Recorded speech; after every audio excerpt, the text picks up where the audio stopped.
屬羊嘅朋友嚟到馬年咧係合太歲喎。嗱，傳統上合太歲即係話你同太歲係好朋友，自然做嘢順遂啲啦。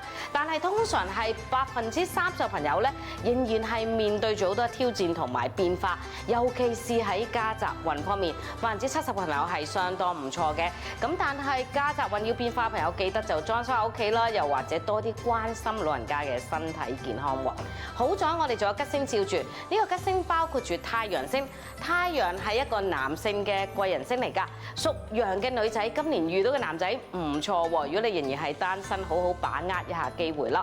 太陽亦都係一個照遠處嘅星，如果拓展一啲嘅海外市場，今年亦係一個商機嚟㗎。另外，天空係天馬行空，想像力唔錯。歲合係一個一半嘅桃花星，今年有好多新嘅合作機會。但係結咗婚嘅朋友就唔好對人太熱情啦，如果唔係好容易有三角關係㗎。留意晦氣星係同人哋溝通不足啊。今年既然有太陽星，我哋用多啲橙色嘅嘢，自然咧就好運啲㗎啦。